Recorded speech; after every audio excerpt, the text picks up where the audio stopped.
Welcome to this episode of the Faster Than Lightspeed podcast, where we discuss all our science fiction, fantasy, comics, and world-building passions.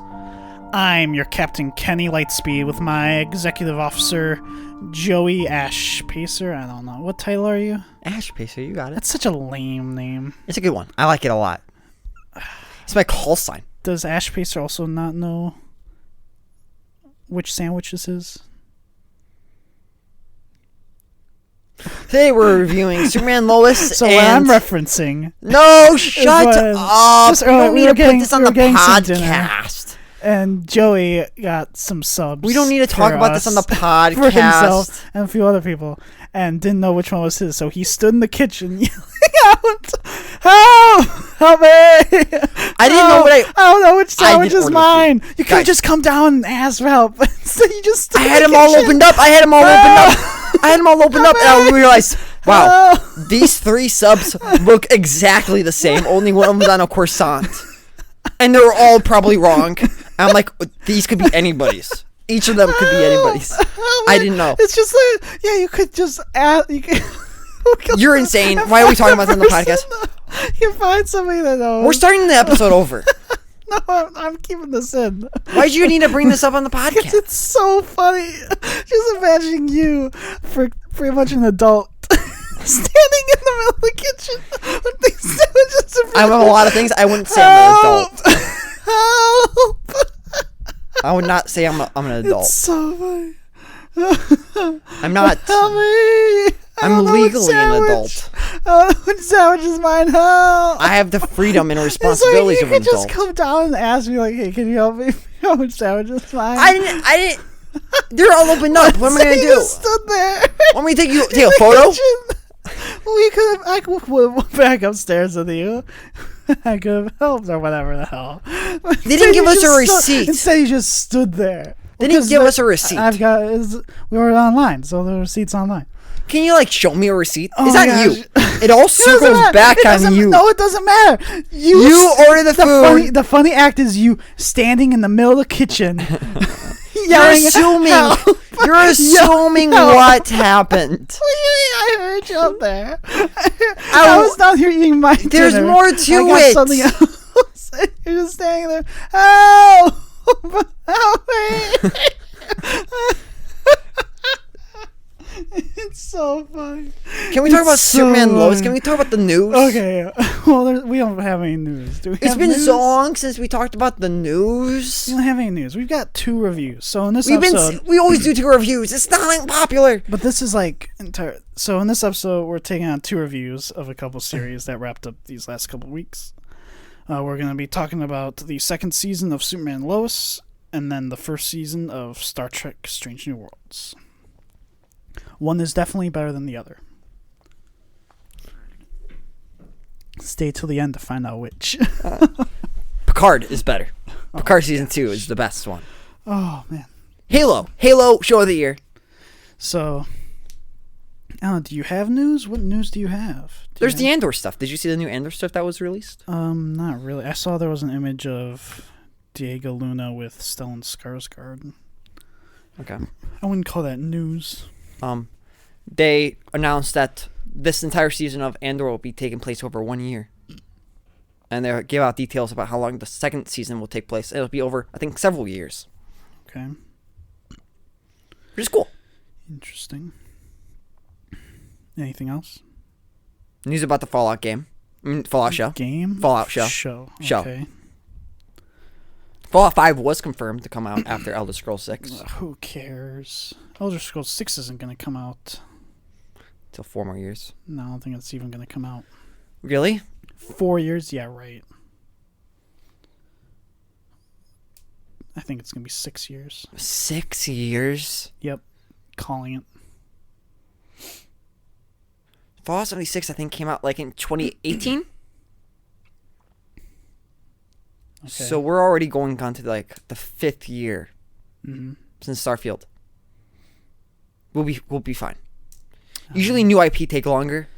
Don't know about usually that. Current IP usually take 3. 4 years for new, 3 years for old. Current. Okay. So I think Elder Scrolls is going to be 3 years. All right. That's usually the trend, at least. All right. Then follow after that. Wow. That's my prediction. I care so much. Yeah. Where would it be set? I'll check out the show, but The show. I'm not like hyped for it at all. Christopher Nolan's brother's doing it. Oh my gosh! Wow. Casting. So should we just get into? We'll do Superman Lois first because I wrapped up first. I can't believe you haven't seen the Andor stuff. I'm sure I saw something. I just didn't read anything. People have been freaking out about it. Wow. People have been thirsty for that Star Wars content. Wow. It could be cool. I just don't know. Obi Wednesdays is over. Yeah. Obi-Wan Wednesday. We haven't watched any of Miss Marvel. Decide Is that out? if we should. I don't know if that's done yet. I don't think it is. I don't think it's done. But they've been releasing episodes. We just haven't watched any. Trying to decide if we do or not. We should talk about it on the podcast. Is she going to stretch really far? No. Or is she just going to be energy? Who cares? Why did they retcon that? Because they're going to introduce Mr. Fantastic, so they can't have two characters with pretty much the same powers. But no, we just currently have so many energy blast characters. There's so many, I summon energy around me. I don't know. I don't know what to tell you. It's not much better. I don't know what to tell you. We invite Kevin. Oh I my think we gosh. should request Kevin Feige Oh my gosh. to come to the podcast and talk about Help why. me! Help! I don't know what you're Oh, talking so about. What are you? The listeners don't even know what you're referencing. They weren't there. They weren't I there. kept it in though. You cut it out. I didn't. I'm gonna edit this episode. You're not editing this episode. No, I think I should edit an episode. This is the captain's cut. You should just title this episode "Somebody Save Me," Why? because you're saying I needed help. So we're just gonna do spoilers, right? Yeah, because it's television. Yeah. And then this episode will be like 4 hours long if we don't have that time. So Superman Lois. So going off. Should we start off with our review? Huh? Should we start off with our? No, we'll end with that. But previous experience with the show, we liked season 1. We have a review of that. That's one of the first. That's like early podcast. We reviewed that, and that was pretty fun. I think we reviewed that next to the Bad Batch. Oh, really? Yeah. I'm willing to bet we both gave it 1s. I gave it a 1 for sure. I'm pretty sure. This season, overall, it's pretty much the same cast, right? Mm-hmm. Even Tal Rowe is still around, which was cool. Yep. Morgan Edge. And they have a overarching story, right? What was it? Last season, they had like 2 villains. Does this season have 2 villains? Yes, right? it does. If you want to count Yeah, Bizarro. yeah. I forgot. So the big thing, they try to hype up that there's this monster in the mines from season 1. A Doomsday is coming. And they really try to make you think that's Doomsday, and then it turns out to be Bizarro, which is cool. I like that. Yeah, that's what they did last season. I've always wanted more Bizarro in things. Yes. And they do Bizarro fairly well. As a character. So he's kind of like the early season villain. Him, and then was it General Lang's replacement, General Anderson or whatever, who's meh. I don't know. He's kind of just there to oppose Superman with the military. Yeah. Be like, you gotta represent America and blah blah blah blah blah. I renounce my U.S. citizenship. Not anymore. That doesn't happen in this. No, they reference it though. They reference like I'm a protector of the world. Not yes. just Yes. I don't think you're renounced. Okay, whatever. Yeah. But what was it? That was his big thing. But the real villain of this whole thing is this cult leader, Allie Alston. What is her whole plan? Do you want to explain, Joey? You're having me explain. Is what it the classic? Allie's whole plot is about? It's the classic segment of we have Joey explain the plot, and then you're just like, no, you're explaining it terribly. Stop.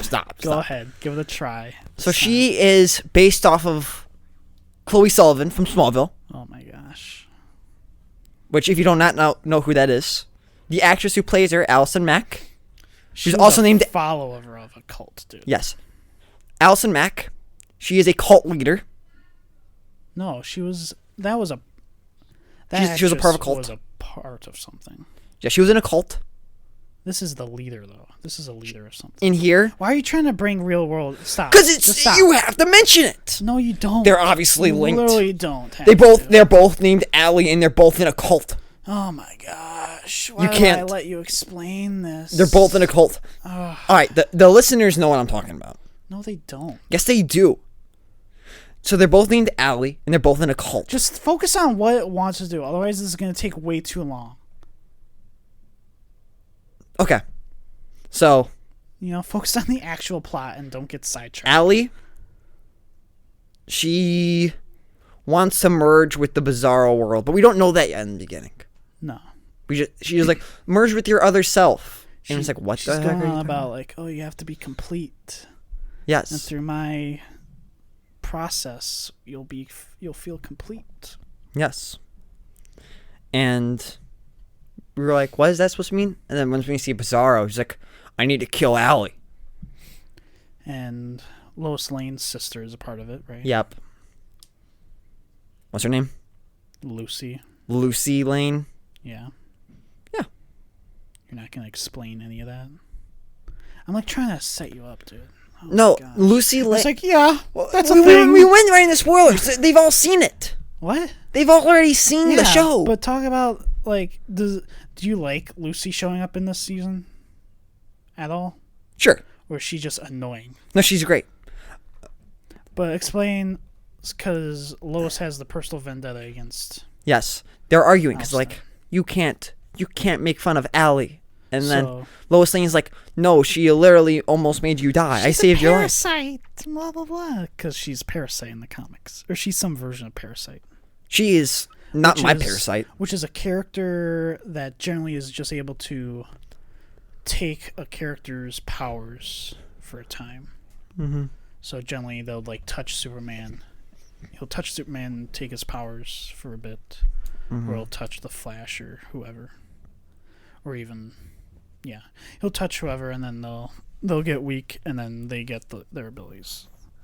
And they're usually this big purple man as well. Yep. Usually it's a big purple guy. Kind of gooey, right? He showed up, a version of that showed up in Supergirl. Straight up purple guy that would take powers. Not very well. It was a very bad CGI mess. If I remember. But that's the real villain of this whole season. Yeah. And I have to say, not very interesting. Not as good, not as interesting as Tal-Rho, seeing Superman's brother. You have that parallel with the Kent boys. I have kind of a disagreement with you on that. Really? Just because Tal-Rho really isn't a character. He's like kind of a new thing that CW just kind of like...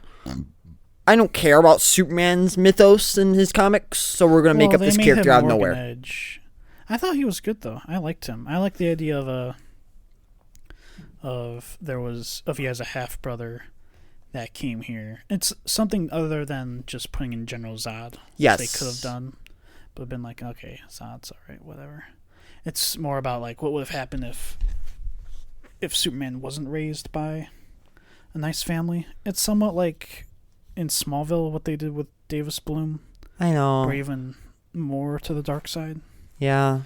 And yeah, he's got he had the evil Jor-El and stuff. Yeah. This is just like a woman that's totally delusional. I was like, I gotta get this pendant so we can merge together. We don't really even know who she is, how she knows about this. Just that it was something in her family, wasn't it? Oh yeah, that's right. It was a she inherited it from her dad or something. Yeah. Yeah. That like some weird creepy guy was like, you must use the pendant or something. Take this pendant. And we never really found out who he was. And her brother or somebody was like, don't do that. Don't do it. And she's like, I'll do it. It's like, dang. That's a shame. Yeah, something like that. Yeah, that was never explained. Yeah, I just didn't find her interesting. And then like she merges with her other self, and it's like, oh wow, She has the power of a god now, but we beat her. How? Yeah. Why? I don't understand how merging with with a Bizarro self does that. Like at all. I understand they just need to give her like powers for the sake of putting her up against Superman, pretty much. Yeah. Pretty much. But, as opposed to like a Tal-Rho where it's like, oh, it's Superman's brother. He's been here like just as long. Mm-hmm. He's probably smart, right? Mm-hmm. And whatnot. But yeah, I don't know. How did you like? I'm trying to think of what to talk about next. There's just so much going on in this season too. It's such a long season. So many plots. It was so long, partly because there were like 5 3-week breaks throughout the season, so it felt like it went for 12 months. This whole season. They took a break for the Olympics. So many different plots. There's like, you've got like 4 or 5 different families going on. Mm-hmm. Right? You've got the Kents. You've got that has to be the biggest problem with the show, right? You got the Cushing/Langs. Mm-hmm. You have the Steel. You have Steel now because Natalie's around, who I like. I liked Natalie because she wasn't really around she wasn't season 1 at all. Yeah. Like really, she was around. There were flashbacks to her, but I liked her interacting with the boys quite a bit. I really liked that relationship that they became siblings, which is pretty much what they are. Mm-hmm. What else? And then you have the Lanes, like General Lane, Lucy, and Lois, which is almost like a separate family among this show. So there's like 4 different families going on, and there's just so much. And do you know the show This Is Us? Do I know it? No. Probably, maybe, I don't know. It's about, like, it's all just constant flashbacks, and whoever plays Oliver Queen in Smallville, he's in it. Oh, maybe okay. It's just, it gave me flashbacks to that show, only like 10 times worth. Well, I've told you about Flash syndrome. Yes, which is where there's just, by the last season of Flash that I watched, which, I forget which season it was, they have so many characters. Just so many characters, and they're like trying to give them all almost equal time. Mm-hmm. That the Flash is pretty much like that. You barely see the Flash actually even do anything, let alone like have a have moments for himself. Mm-hmm. And there was a bit of that going on this season. It's not nearly as bad as Flash syndrome, but I could definitely feel it. Oh, it's and guess what? I think it's only gonna get worse from here. Know. They should have.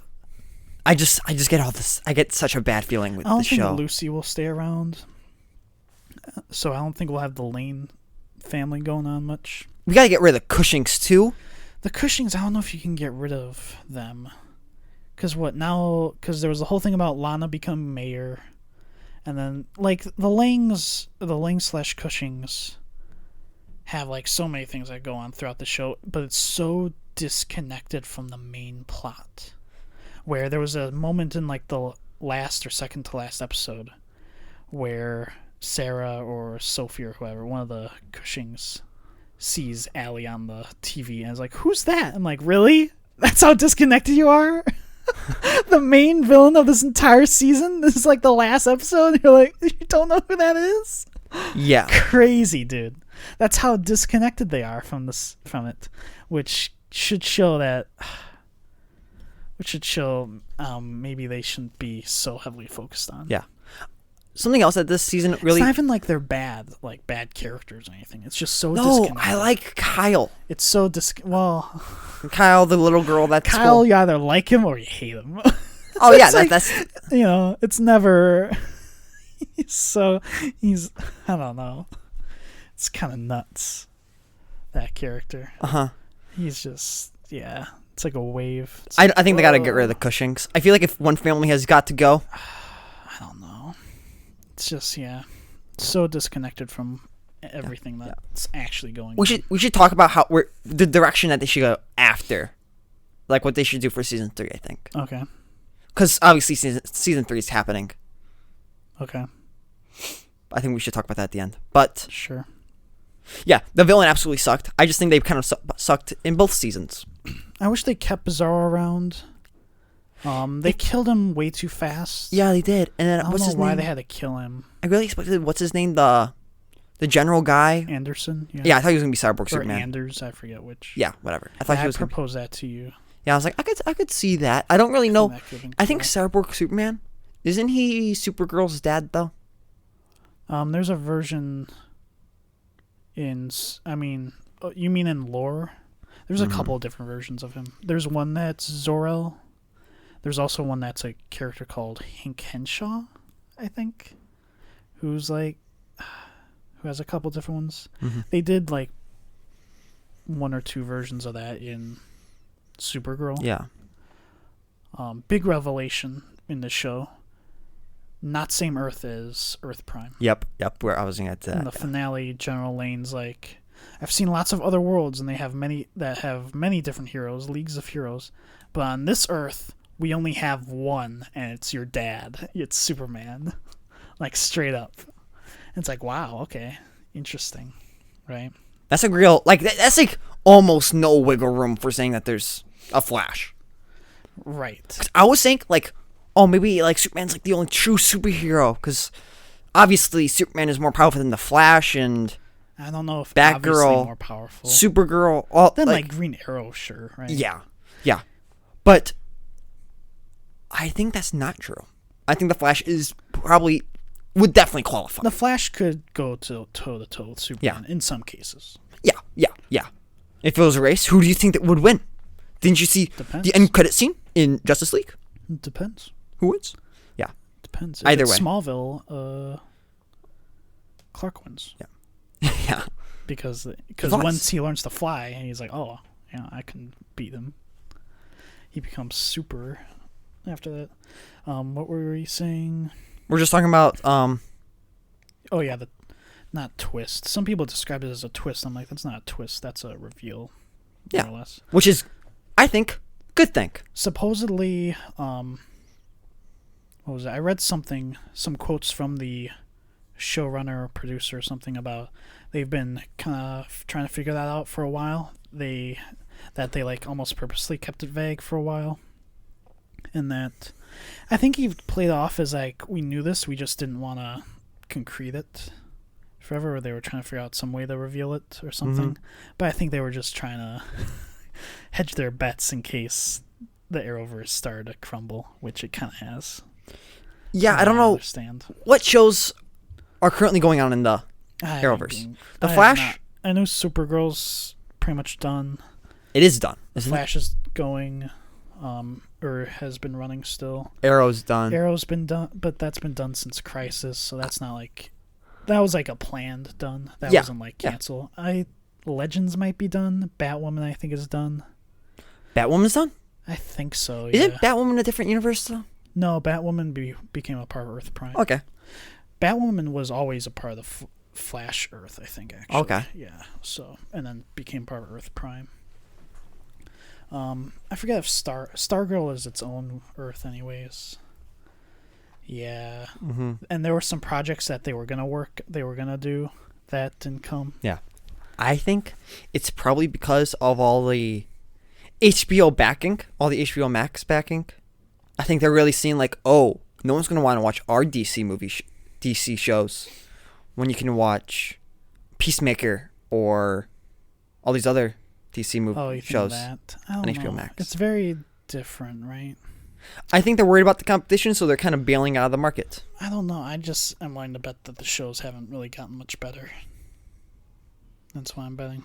You think it's like critically, or if do you it's think like The Flash, I'm saying they haven't gotten much better since like season 2 or 3. Yeah, and I think it's only downhill for Superman. Hopefully not, but which is why I think we need to talk and speak out on our opinion on where the show should go. On this podcast. Our wide audience will make it known. So, because the season just straight up wasn't as good as season 1. Yeah. We've talked a bit about the negative stuff. What were some positive stuff? I liked Jordan more this season. You like Jordan? I like Jordan more when he's like focused on himself and his family, Mhm. but not when he's focused on Sarah. He becomes really cringy when he's thinking about Sarah Oh my gosh, it's just and talking to Sarah yeah. and trying to Mm-hmm. do that. But he had some good moments where he's playing a young Superboy Mm-hmm. that I liked. I like Tauro and Superman's relationship. It was Yeah, like I that, like them. it was like kind of this mutual, like we're both Kryptonians, even though we don't really agree Well, morally. It's like not even just Like each other. Kryptonians; they're brothers. They're straight. They are. Tal-Rho is still kind of like, we could be brothers still, and Superman's like, yeah, we could, but you kind of did some bad stuff. Yeah. So it's gonna take a little bit. The show's central focus is still family, Yeah. and that's still like a very good, strong message. Yeah. It still shows Superman being a great dad. What else? Still like General Lane, just as a character. He was fun. I think Lucy, maybe you can disagree with this, but I think Lucy and Lois's dynamic and how they don't like each other is pretty good. Lucy just seemed crazy to me. But there was like one point when she was interacting with the boys, and that was fun. Yeah. To me. I like the Irons, the Henry Irons. They just the Irons. I forget. Yeah. I like them. Those two are just fun. And again, I like Natalie when interacting with Jordan and John. That's fun. Mm-hmm. What about John this season? Jonathan, he like the drugs? John had an arc. I think at least more stuff happened with him this season. Yeah. But Last I think season, people have wanted him to have more interactions with Clark and be acknowledged a bit more he kind of got by that. him. Not as much as I think people, and me included, kind of want. He had a good talk with him in like the third to last episode, right? Yeah. Where he's like, I just want to keep you safe. I love you. I love the Superboy stuff. The Bizarro stuff? Yes. So, yeah, how'd you feel about the Bizarro World stuff? Was interesting because we got to see a peek into the Bizarro World, which it's not. I don't know if that's how I would have done Bizarro World. But it was interesting. It was more like just a mirror universe, pretty much. Yeah, right? like what if Superman really wasn't a private guy? Right, I know. I understand that. But to me, that wasn't as much Bizarro World as more of a Yeah. mirror universe. A Bizarro World is like everything's exaggerated to the backwards. Yeah. Where the Flash in that world is actually just super slow and stuff. Yeah. Instead, it's more just like everything's backwards in ways. I didn't really know Which was fine. I didn't really know much about Bizarro. So maybe that was on me. Well, usually Bizarro's different in ways. Yeah, I think sometimes they keep making them. In Smallville they did them really differently. Oh yeah. I know the animated Superman, he was a clone that Lex Luthor made. Yeah, that just went demented pretty much. Yeah. I don't know how often he is actually from another universe. Yeah. I know a lot of times there is a Bizarro Earth that is a cube. I did like that they made Earth a cube. Yeah, that was fun. They did commit to certain aspects, and other aspects it's like, oh, these are just kind of bad versions of the other Earth. Yeah. Which then it's like, why would you want to become with Allie's whole thing is that become complete by merging with your other more like kind of morally corrupt self, pretty much, right? Yeah, a lot of it was that, yeah. Which I can understand from their side. It's like, oh, become a better person by merging with your more morally good self. But that wasn't the case. Yeah. For the other ones, right? Yeah.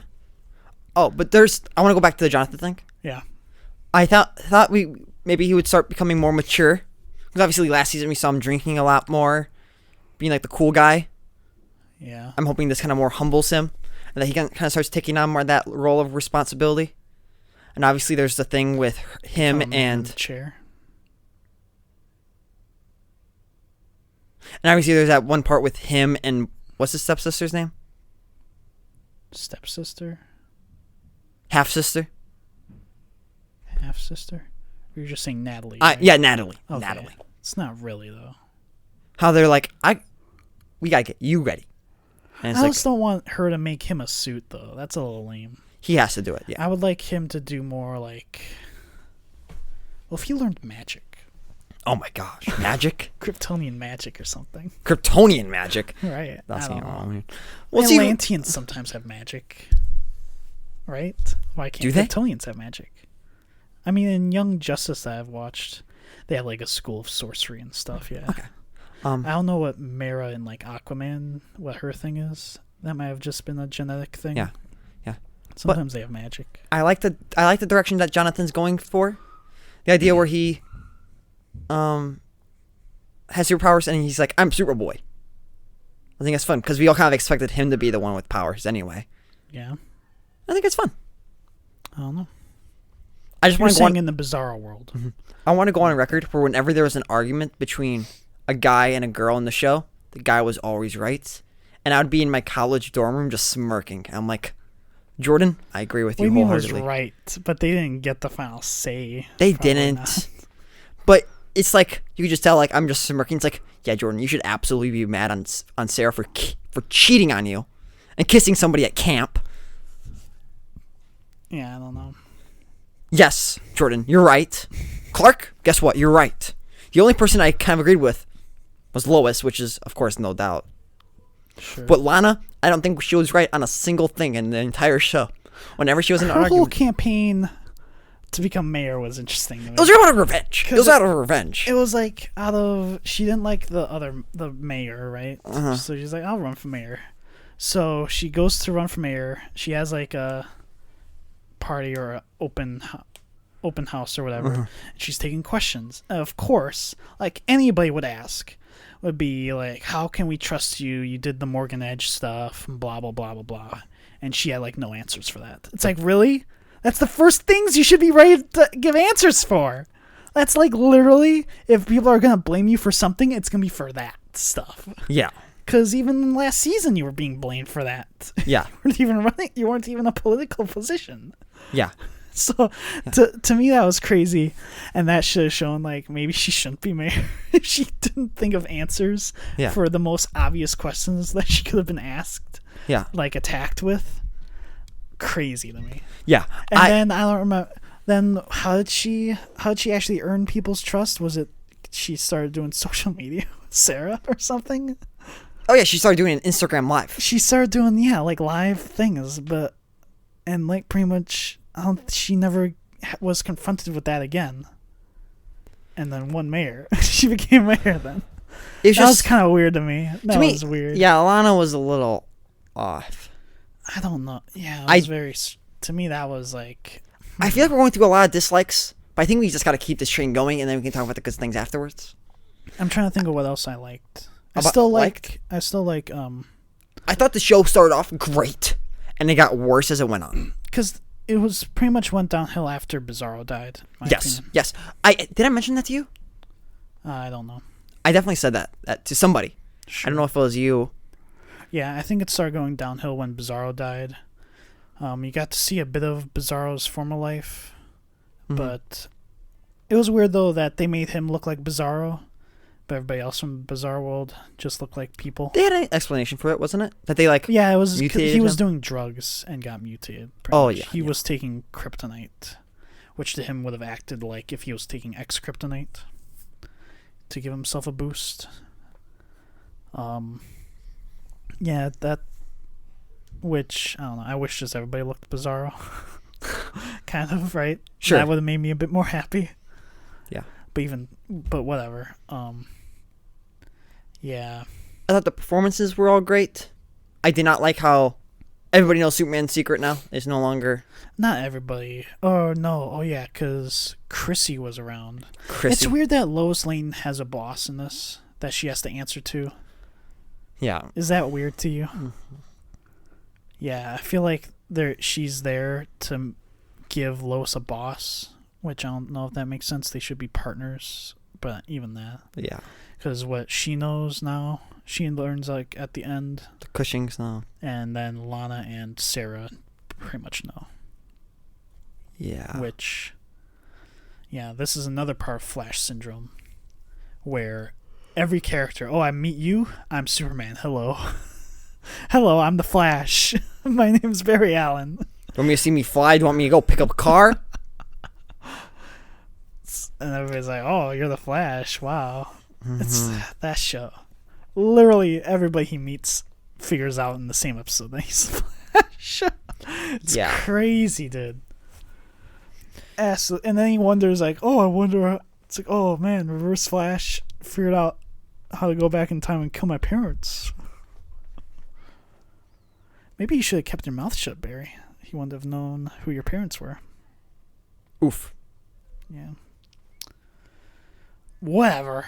But yeah, that's a symptom of Flash syndrome, to tell everybody who you are. This is 3 people.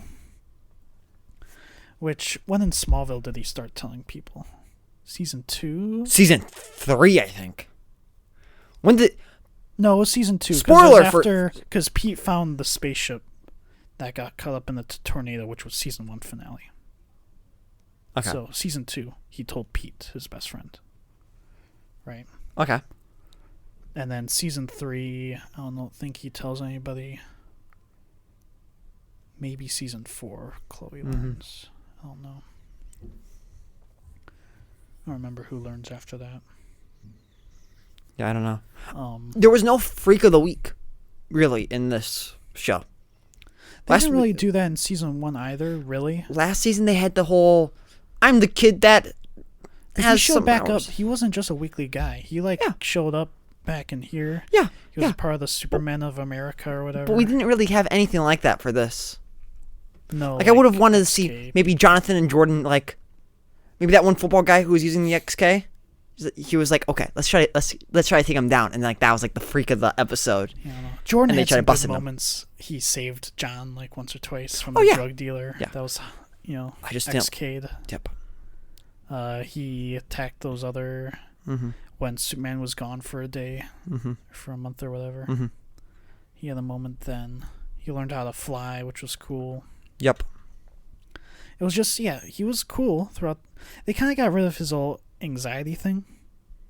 They did. Which I was okay with, to be honest. He played football. He's fine now. He's okay now. It's just that he's so cringy with Sarah, dude. It's obnoxious. So and I think that's the thing that ruined the show, because I like seeing Jordan. And then they just have him, Sarah, she won't reply to my text. I've been spamming her. Letter. It's like, oh my gosh, look at these text. And they like show the text very much. And it's like blocks of text sometimes. I'm like, oh no. If a girl at college was like, this is what my boyfriend's texting me, I'd be like, run. It's just so needy. I don't know. Just give a girl a break for the night. She's not laying in bed saying, when is he going to text me a paragraph? Well, it's like, I don't know. It's just like, obviously, I think that was after they broke up or whatever. It's just insane. It's like, well, dude, you've got to lay off. I don't know. It was very cringe. And even outside of that.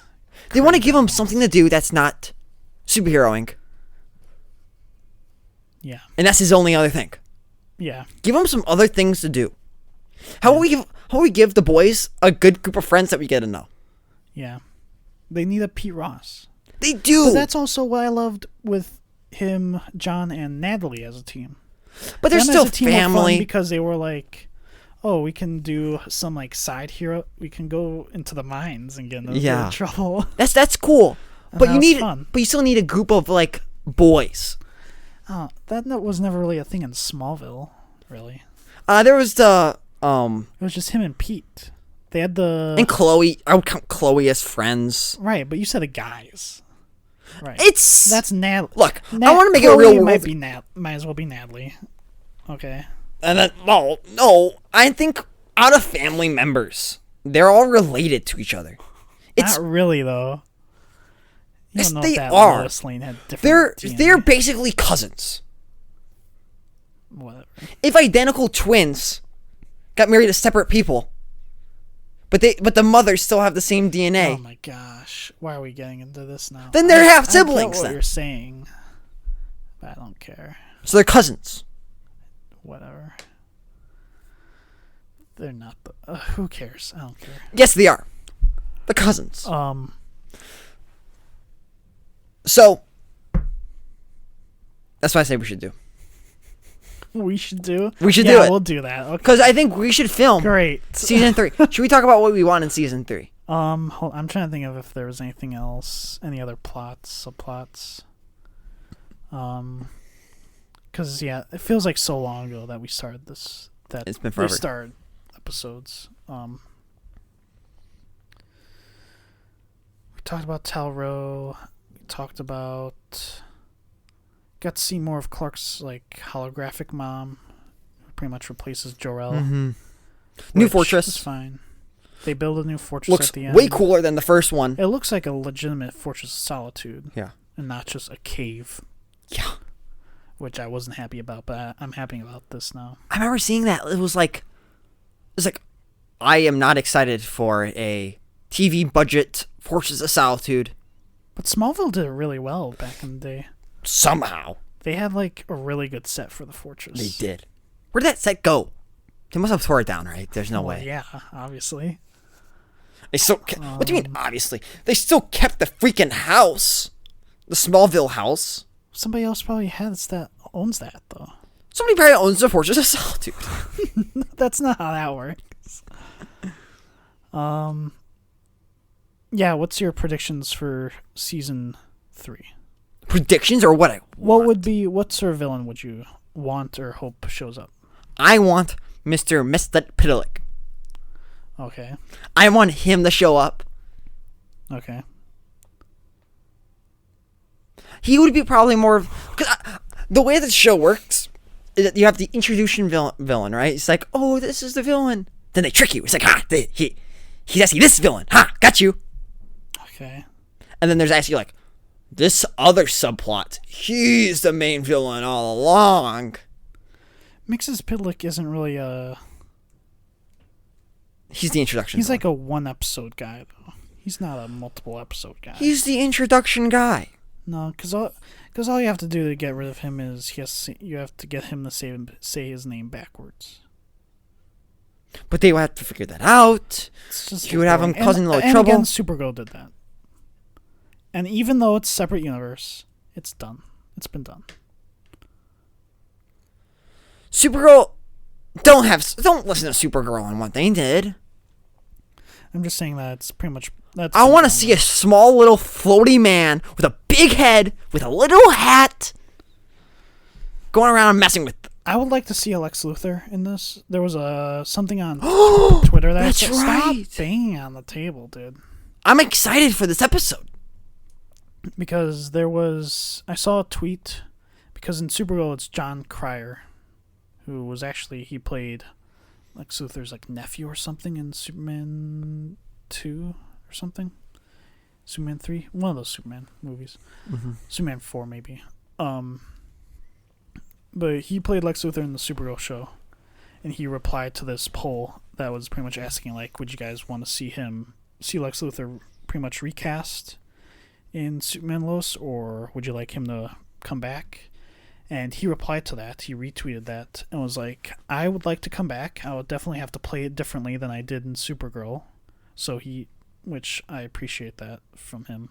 I appreciate him going out and say that. And get a different guy. And he said that he would respect it, that, yeah, if they got somebody else. So pretty top class. As opposed to a lot of Supergirl fans, which are angry at the show for Supergirl being canceled. Yeah, I've only seen clips of Lex Luthor from Supergirl, so maybe he will play it differently. I only saw him really in Crisis, and he could do okay as an actor, but my favorite Lex Luthor, he would definitely have to be different. But I also saw something on Reddit that's like, who else wants Michael Rosenbaum to come back? Which is Lex Luthor from Smallville. He's getting in my old. opinion, they could do that. Who cares? Who cares how old Lex Luthor is? I disagree. I think he's my favorite Lex Luthor of all time. Favorite Lex Luthor. I like animated Superman from what I've seen of him a lot. What do you mean? I just like this idea of a series. I just like I like the idea of a peak human being. He's the strongest, smartest human being ever, like alive. That's not original animated series Superman, Lex Luthor. The one that we've seen, the '90s one. Right. Or I don't know if it's 90s. Whereas da da da da da da da. Yeah, from what? Because I've watched actual episodes of that. That's not. Yes, he is. Like in the 4th episode, he's like he's pumping benches. No, he's got like robot dinosaurs that fight for him, dude. That's also cool. That's showing his intellect. And he's just like a crime. He's like just a corporate crime guy. He's not like a Smallville Lex Luthor where he's like, where I should be. What is it? I don't know what you're talking about, like, at all. And plus, that's not live action, so I don't know what you're saying. I want a Lex Luthor like that. I want a strong... Get Dwayne The Rock Johnson to go play Lex Luthor. Have him stop doing Black Adam. Cancel Black Adam. What you're talking about. You're so bizarre. Bizarre? I don't get what you're saying. I don't know what you're talking about with this version of Lex Luthor you're trying to pitch. You're just saying get a jacked guy? Get a jack smart That's guy. Not what I'm just talking about an actor, dude. I'm just saying, I don't think you can get an old guy. He's supposed to symbolize peak humanity. What? What do you mean? What counts as old? Anybody over 35. Well, the Superman's already that, though. But he's gotta be... I want a young, strong guy. Just like in his 20s, dude. Oh my gosh. But that's not like the guy from Batman vs. Superman. I don't understand what you're saying. You're really being incoherent. I think we need a very... I would like Michael Rosenbaum back. If he doesn't, then I can understand. John Cryer would be okay with me. If he shows up... I would like to see Lex Luthor back. That's what I would like to see. There hasn't been like really any reference of Lex Luthor in both seasons. There was barely a mention. There were like some mentions of him season 1, but they've really been holding back on that. And to not have him in any degree in the show is a little jarring to me. I agree. I feel like he should be around, but they're in Smallville. And that's how you can make sense that he's not around. But his absence is felt. Alright, give your score. We gotta move on to Star Trek. The show easily gets a 1. Even though it's not as good as season 1. Not the show. We're not rating the show. We're rating the season. The season gets a 1. Okay. Even though it's not as good as season 1. Still, really good TV. I've been kind of broke on this. I'm not sure. Because, yeah, it's okay from the start. I don't know. Right now, my feelings about it... I wonder how I would feel if I binge-watched it. They're probably not much better. I don't know. Right, I don't think it would be much better. So I might give it a 0. Oh my gosh. I might give it a 0. This is a rare time where I give a show a 1 and you give it a 0. I hope that season 3 is better again and feels just better. Because, yeah, it's just the thing that wrecked it is the villain. Just wasn't interesting. And some of the plots were so disconnected, like the Cushings. Yeah. When in season 1, the Cushings they were with Talro, Morgan Edge. They were like a part of that plot. In this, they were not. Yeah. So it felt really disconnected. Yep. And that's probably why I give it a 0. Yep. It had a bit of Flash syndrome, and yeah, the villain, the main villain itself wasn't good. It should have been more Bizarro-centric villain. I agree. I agree with everything you just said. So, but I think, I don't know. I just have more weight on that. You obviously have less weight on those things. Yeah. Yeah. So that's what it is. Yeah. But yeah, score is a 1 for Superman Lois season 2. Not a 2? No, because mine is the more significant, so it's 0-1, which is just 1 in binary. But I gave my score first. So wouldn't it be 1-0? Yours is the first bit. Mine is the second bit. So wouldn't it be 1-0? No, it's 0. It's 0-1 because you read it from left to right. Yeah, I said my first one. But the first bit is all the way on the right. That's the first bit. Wait, what? Yeah. Is that how binary works? The one that says their score first is the one on the farthest right? What do you mean? You don't know binary. It's the first bit. You are tricking us. It's a 2. No, I said my score the first. The first bit is the first bit. And the second bit is the next one. You're not making any sense. I don't know how. You don't know how to explain binary. Better to explain. All right, it to you. listen. All right, listeners. My brother's gonna draw it out, and I'll explain it to you. Draw it out. So, if you draw a 2-digit number, right? What's the first digit of that number? So if you the number 12. Let's talk about the number 12. Number 12. What's the first digit of that number?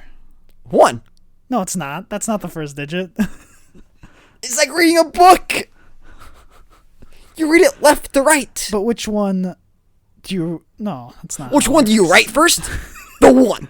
The Not 1. Right, no. So I said 1 first. But which one has the lower value, though? Which digit? Oh, okay. Okay. The 2. Right.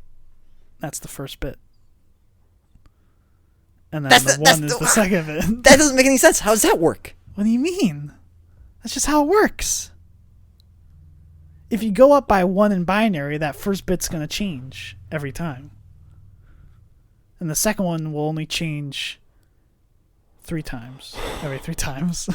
Or something. You're confusing me. Let's move on. Stop. I don't know why you decided to dive into this. So this episode, I was so excited for this episode. No, this was just... The listeners have gone. They're done. All right. So now on to a better show. I still can't believe you gave it a 0. I was not expecting that from you. I was distraught on that. I was. You gave Shang-Chi a 1. No, I gave Shang-Chi a 0. No, you didn't. You gave it a 1. You gave it a 1. Pretty sure. No, you gave it a 1. You gave it a 1. Pretty sure. I gave it a 0, and you're like, but even though the movie was not good, I like Shang-Chi, and I want to see him more. So I'm giving this one a 1. That's what you said. Listeners, go back. Go back to the verdict. So, okay, move on. Did I say viewers? I say viewers way too much. I mean listeners. Okay, you break down Strange New Worlds. We had 10 episodes of the new Star Trek that started coming out fairly close after the end of Picard Season 2. We have the first season of Star Trek Strange New Worlds, which is about the crew of the Enterprise, the original Enterprise, but it's under the command of Captain Pike after the events of Star Trek Discovery Season 2 and before the events of Star Trek the original series. This show is pretty much the actual Star Trek that was piloted back in the day. The original pilot for Star Trek was focused around Captain Pike and his first officer, Number 1, and Spock was there. Spock was the only character that carried over from the original pilot to the actual show that happened. But this show is pretty much it. I don't think many of these characters were actually in that pilot either, though. I think it was really just those 3 that carried over now from that pilot to the show. But those other characters weren't interesting anyways, if I remember. And all these characters are pretty good, actually. This probably has the best set of characters out of any of these new Star Trek shows. Do you want to get into straight spoilers? I think we agree that yes, but should we clarify that again? Yeah, we'll just go. Yeah, again, full spoilers for Strange New Worlds. So watch the 10 episodes. There's only 10 episodes. For some reason, that's what they decided on. Well, that's how streaming goes. That's what Picard was too. That is streaming. So yeah. I wanted a full-length Star Trek season of 24 episodes. You weren't going to get that. You were not going to get that. But this show really goes back to the roots of Star Trek. It has the original series feel of it, doesn't it? Along with some of the feel of like other Trek. A bit of Next Generation in there too, right? But it's episodic. Every episode is a new sort of adventure that they're on. There's stuff that carries over. You definitely feel there's like effects from previous episodes that carry over, but it's not like an overarching plot in any way. They explained that this is how I think the producer explained it. Yeah. Which is the stories are separate, but the characters are the same. Right. Well, there's like a set of 3 episodes where what's it called? Where where the ship gets damaged, and then they have to go to. Then the next episode is set at the station where they're getting repaired, and then the next episode there's a bit of carry out from that, right? Which, hold on, bring up the episode list just so I can recall that's great. that. We should have done that with Superman and Lois, but Why does it say 13 I don't think episodes? Does it make sense? Oh, okay. they're including. What was I saying? The biggest problem with this show, wholeheartedly, is I feel like you need to watch that one episode in Discovery. One episode? Oh yeah, because the big thing about this show, spoilers for Discovery, is that Pike was captain of the Discovery for season 2 of that show, where he pretty much learns his fate, which what happens to him in the original series, where he gets maimed and put in a chair where he can only make beeps, which they show him that part, but they don't show the part where Pike also gets to go live on that planet with a woman, with a fairly attractive woman. So things aren't too bad for him. They don't show him that part, right? Like at all. The possibly happy ending that Spock already probably made the oath though to make, unless he hasn't made that oath yet. I don't know, because we know that that the episode where he meets those aliens already happened. That happened before Discovery. And that he made an oath or something to them that he would return to them when he was older or something. But I don't know if Spock has made the oath yet to Pike about returning him there. That could be like the end of this. Like, oh, remember that planet that they can make me feel like I'm not totally maimed and crippled and whatever? They can, Spock, just make sure to bring me there in however many years. Right? It's like, oh, okay. Because that's what that whole, because that was a 2-parter in the original show. Yeah. That's the one thing. I'm a little wish they didn't lean as much into that, but I can understand why they need to. I felt like they needed to, and I think as us, the audience, we just always knew what happened to Pike. We know, right? And I think it's a little meta, right? Isn't it? I think it works great. This show is kind of meta, isn't it? It is, and I think in that way. Yeah, and I think it's like, I like the direction they went, because of course we know, and I think because we know a lot about it, it's interesting and it's good that they let Pike himself know. It's interesting. It's an interesting way to take it, but yeah, I'm not sure. It does add a special conflict within Pike. It adds something to him, right?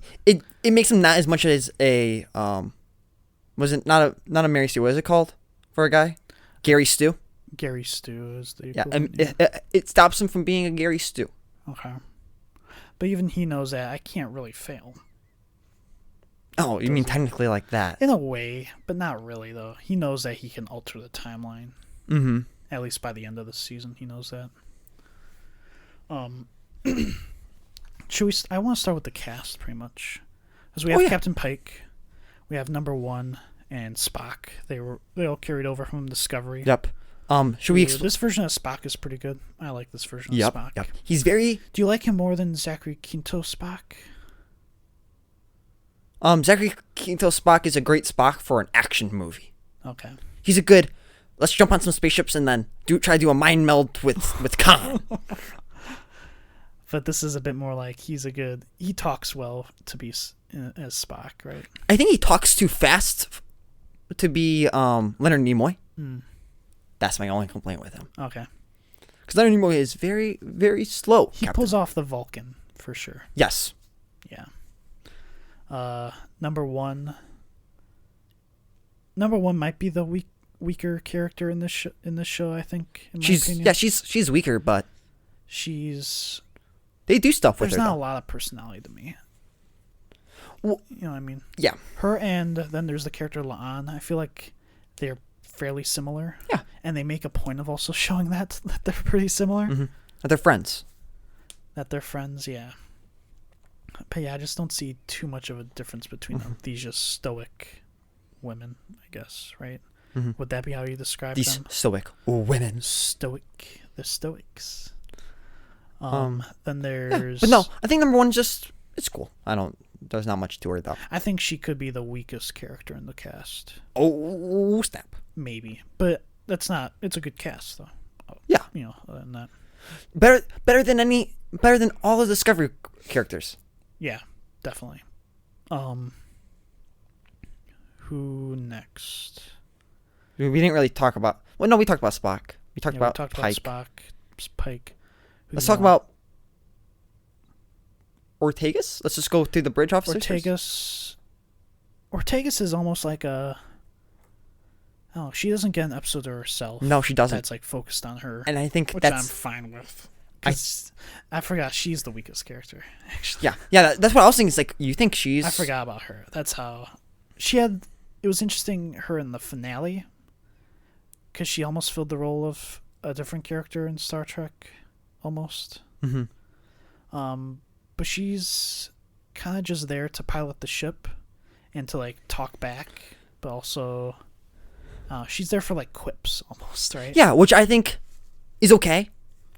As long as they only keep her there, and I hope they don't bring up some weird...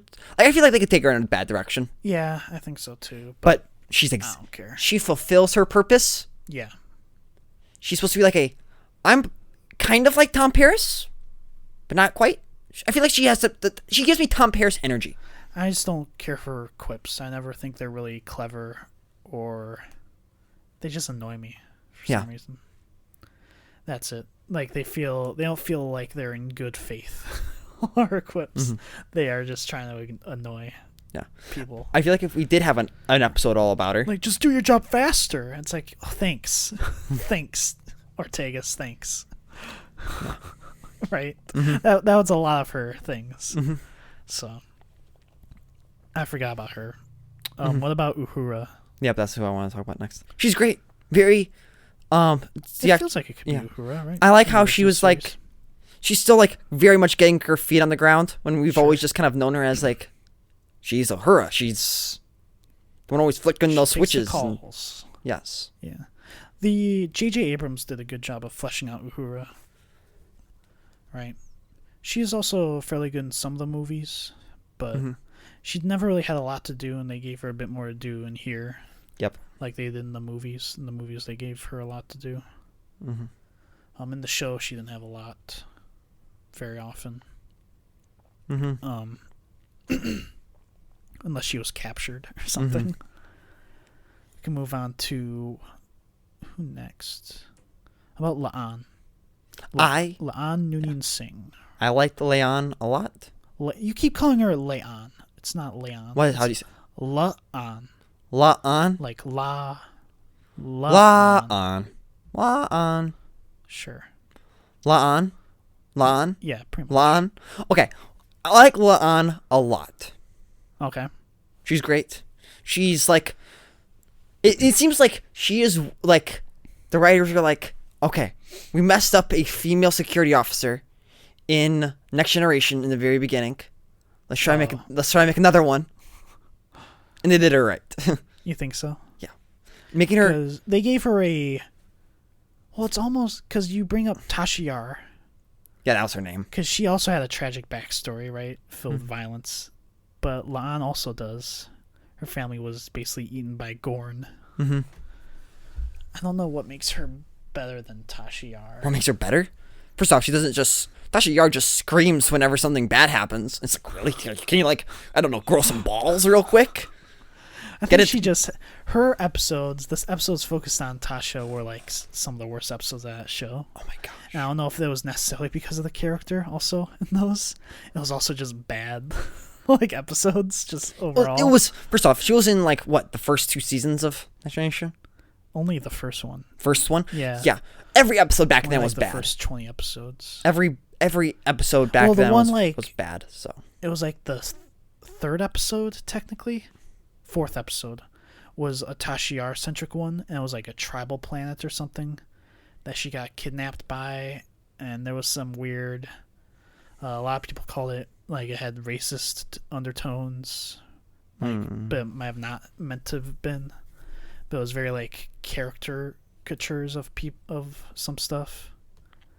And I think the cast have all said that that's the worst episode, and that was like the Tashiar episode for that. So I don't know. That was a part of it too. Lan's episodes were pretty good episodes because they were all Gorn episodes. Right? Yeah, the Gorn are cool. And I just wish we could have seen the Gorn. And she's related to Khan. In a way, right? That's the same thing as like being related to Genghis Khan, right? But Genghis Khan is a bit farther out. How many generations do you think this was? 4? It's hard to say. Because this could technically be her great-grandfather. Like, Genghis Khan had a lot of kids. Oh, Khan probably did have a lot of wives, right? And I would think maybe Noonien Singh could have been something similar, yeah. Yeah, he probably had like 30 kids. Who knows?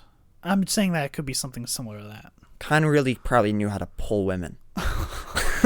He did it to that one, to the historian on Enterprise, right? That's what I was thinking, yeah. Immediately, right? That could totally be true. She should bring... Yeah, it's like I think you should join us. Abandon all technology. Down. Yes, you should abandon all great technology and just live with me on this deserted planet in the middle of nowhere. Jungle plant that will be turned into a desert soon. Yes, and you will die here. You'll die here. A worm will get in your ear and eat your brain. Pretty much. Whoa, horrible. I can't. That's pretty tragic. What were we talking? Oh yeah. She reminds me a lot of a character from The Expanse, Drummer, who's a big like OPA character. Okay. Just not even necessarily like personality wise, just like mannerisms. And just how they look too. Like how they look, and they keep their arms folded behind their backs. Yeah. And their hairstyle is just like straight sort of dark hair. Yeah. And palish skin. Yeah. You watched a bit of The Expanse. I don't know if you remember Drummer at all. I probably remember it immediately when I see him. Her. I said M, not him. Oh, M. No. What? M? M. E-M. Okay, that's not a word, but whatever. Yes, it is. What about Dr. Mbenga? So, should we explain the daughter situation? He as a character is okay. But the stuff he does is kind of questionable. It is in morally gray area. Which we'll get into in a bit. Oh, you don't want to... Let's go over it right now. I also want to talk about Nurse Chapel, though, too. Oh, no. Let's just quickly talk about... Because there's also Nurse Chapel's there in the cast. Yes. And she's all right. I think she's super likable. She's likable enough, yeah. Not likable enough. She's so likable. She's more likable than the original character she's based on. Which was just kind of there. Because the actress was Gene Roddenberry's like girlfriend at the time, pretty much. Yeah. Gene Roddenberry had some issues, dude. Gene Wesley Roddenberry. Gene Wesley Roddenberry. But I liked her. It's. We'll talk a bit more about her, but they do try to push some sort of relationship between her and Spock. Which I'm wondering how far that'll go in the future. Yeah. So we'll talk about that. I think you're limited in what you can do. With original series. With legacy characters, we'll call them, right? For sure. Because, yeah, what do we want to talk about? Because there were... First episode was... Wait. We're done with the characters? Well, we'll get into the stuff as we go through episodes. So. Well, no. Let's talk about Hemmer. Oh yeah, Hemmer. That's right. I forgot. I'm like, Hemmer. Are you forgetting? I forgot there was. Yeah, I like Hemmer. I just wish there was an episode, focused to him. But I like him as this sort of. He's like the alien, pretty much. He's the only alien in the cast. Number one is kind of revealed as not an alien, but pretty much could have been an alien, right? Was there any others? There's like... No, there wasn't. Of course, La'an, right. we're assuming she's engineered due to the scent. Well, she has... What would you say? She has heritage that was biologically engineered? Yes. But that's however many generations back. It's the equivalent of being a of like being like royalty, and how you know that your family's probably made out of incest. That's just how it is. All right, let's not talk about that in here. I'm just saying that's what it probably is like. Okay. All right. Okay, moving on. Yeah, let's move on from that. Let's move on. But that's the equivalent, though. But Hemmer was interesting because he's an alien, but they also decided to make him blind. But they also made it to where that doesn't matter because he's alien. Mm-hmm. And he has antennas or something. But overall, he was interesting. I liked his life advice that he would give people and stuff. Let's kind of go through episodes. First episode was they went to the sort of modern day planet that was developing warheads, pretty much. Mm-hmm. Which was an okay episode. They kind of straight up broke the Prime Directive immediately. I'm like, I don't know if you should be doing that. Mm-hmm. I didn't quite understand, but overall, it was a cool episode. Then there was the Comet episode. That was the Uhura-based episode. I feel like you're skipping the character stuff in the first episode. I don't remember a lot of characters. Pike was riding the horse.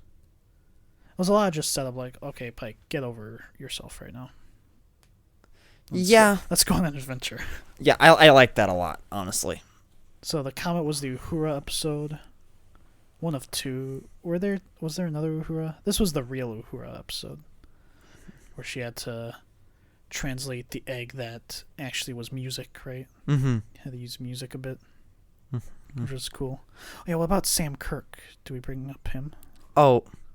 He's kind of a throwaway character. He's around just because they want a Kirk-like character.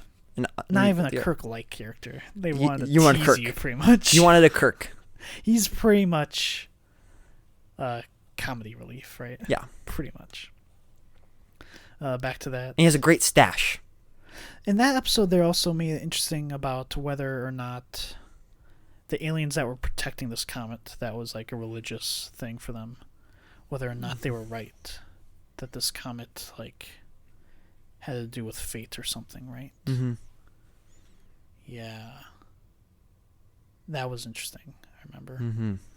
Then there was Ghosts of Illyria, which is where you find out that number one is an Illyrian, which I guess is a genetically modified race of humans, which I guess is against Starfleet, right? And the morally gray part of that episode was that they decided to keep it a secret. That Pike learns and is like, I'll keep that a secret. Right? Which I don't really understand how Starfleet could... I don't know. They don't really explain how long that, like, colony, Illyria, how long it's been, like, out of contact or how long it was established for. And if you could almost consider those people a different race by that point. Or if it's only been, like, I don't know, a generation or two. Mm-hmm. I think that would affect my opinion on it. Because at the end, she gets arrested for being an Illyrian and deceiving that. I wonder if she was just straightforward, if that would have been okay. I don't know. They don't really make that clear. Then there is Memento Mori. Which one is this? I think this is the Gorn. Yeah, this is when the Gorn attack. They find the spaceship. This is really the La'an episode, right? Mm-hmm. She has to deal with that. You don't see any Gorn. It's just spaceships attacking them. And the Enterprise gets beat up, doesn't it? Mm-hmm. Trying to remember what La'an does. It's a lot of her trying to kind of reliving that stuff. She's like, I must be the captain now. Is La'an third in line of command? I think... Or is it Spock? I think it's Spock. I think it's her. Well, no, because she was first officer in the first episode, when number one was away. Oh, that's right. Right. So yes. I think she's third. Yes. Yeah. You got a good memory on that. Spock might have been fourth, yeah. Yeah, that has to be it. Even though Pike and Spock talk so much. I think they're just, they must just be good friends. Yeah. Spock's a good... Getting the No, I said there's only one alien. There's two aliens. There's Spock. But to me, he's the most human. Oh. Then there's Spock-Amok. Amok? Yeah, Spock-Amok. Amok? Which is the downtime episode, which I love those episodes. We don't have to worry about any crisis today, guys. The crisis. We're gonna just have some fun stuff. It was a body swap episode. It was a body swap episode, which I just found fun though. I was bitter about it. I'm literally watching a body swap episode in Strange New Worlds. Like, why enjoying it. I mean, it was okay. I mean, I wouldn't say I enjoyed it. I like the aliens that kind of just mirrored that whoever they were talking with, right? So they were mad, but they were argumentative with the Tellarites, and then cooperative with the humans, and then logical with the Vulcans, right? Mm-hmm. It was very sympathy based, right? I like that aspect. That was kind of where they started to introduce the Nurse Chapel romantic stuff, mm-hmm. right? Oh yeah. So this is the episode, or we didn't talk about it in Ghost. Oh, we'll go back to Ghost of Illyria. Because you're forgetting about you just don't want to talk about the Mbenga stuff. That's why I want to go back to the Ghost of Illyria. That's where they introduce Dr. Mbenga has a daughter. Yes. That he keeps in the transporter, pretty much. Like, he doesn't materialize her because she has a condition that she could die very soon if she was just out and about. So he keeps her pretty much in a hard drive. That is literally where she is. Literally. And she doesn't know that either. They reveal later in the show that she doesn't even know that she's in a hard drive. She just thinks that he's been reading this book like over the course of a night or something. But it's been weeks. Maybe months. Who knows? To me, that's like not very moral. That is okay. Straight up. That's kind of wrong. I'm gonna defend Mbenga. And nobody else is like, that's kind of messed up. Everybody else is like, yeah, we'll give you a battery for your hard drive. I'm gonna defend Mbenga a little bit. Okay. A doctor is supposed to save the patient's life basically no matter what. Mm-hmm. Him bringing her out at his own convenience. Yeah. Is awful. Well, I think it was also he would run tests while doing that or something. I don't remember. But the idea that he is just doing it to read her a book. They didn't have like any cryo tubes that they could have stuck her in. This has to be more effective. He's been hoping to find a cure on his adventures. He's been hoping to find a cure on the adventures, right? Mm-hmm. Which we'll reveal later, not whether that will happen. So I think because of you must protect the patient at all costs. Yes. But I mean, they had cryotubes that could have worked for that back in the Scotty 21st episode. Scotty did a whole trap in the transporter buffer. Yeah. So it's in the universe. I'm not saying that's not in the universe. I'm okay I know. With that. Yeah. I'm saying the very idea, but also they've said that if it loses power, she could be like lost. Well, yeah, right? yeah. Lost. You know. If Thunder hits Enterprise, who knows? But right? Yeah, and so they have to reset everything. A cryotube could have been better, because at least if it loses power, you just thaw out, pretty much. I don't know how that would work, but a little messed up. It's definitely not. It's not morally the gray. Most moral, right? It's not super ethical. I think there's good intention, but not super ethical. Maybe not. I don't know. But like, don't read her a book. Just don't read her a book. That's for yourself. That's not for her. Yeah. And tell her. Tell her what the hell you're doing. But back to Spock-Amok. Oh yeah, this is the episode that starts off. It starts off with a recreation of a classic original series set, which was from Amok Time, which is like season 2, first episode, I think, which was the first appearance of Vulcan, of the planet Vulcan. Which, really good episode. suggest that one. But that's an episode with T'Pring. Throughout this show, they have T'Pring, which is Spock's fiance, who in the show is a pretty good character.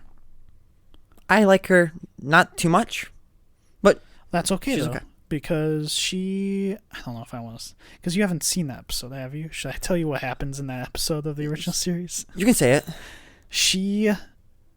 Because Spock has his Ponfar, you know that, right? Yeah. Which is that every 7 years has to mate, and they go back to Vulcan, right? And they're pretty much getting ready to get married. He's gonna get married to T'Pring, and T'Pring shows up and is like, "No, you're gonna have to duel someone, pretty much, because I don't think I want to marry you." And there's some other Vulcan guy there, but she actually, through some part of it, selects Kirk to be the challenger. So Kirk has to fight Spock. Oh my gosh! In that scene, right? That they have in this show.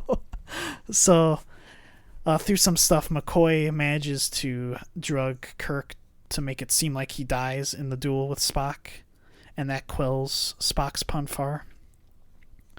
But pretty much the marriage doesn't go through, and T'Pring gets out of it or whatever, and obviously does not like Spock anymore. So I'm like, because I like her in this, but it's hard to root for the relationship when you know how it's going to end like that. Mm-hmm. You know, in like a single episode of the original series, that she has him challenged to a duel is kind of wild, right? Mm-hmm. I wonder if we'll see that other... I don't remember the other Vulcan's name, or if they even name him. Mm-hmm. But that's my trouble with that, right? I see that. They also bring in... Chapel has relationship issues, which they don't get too into.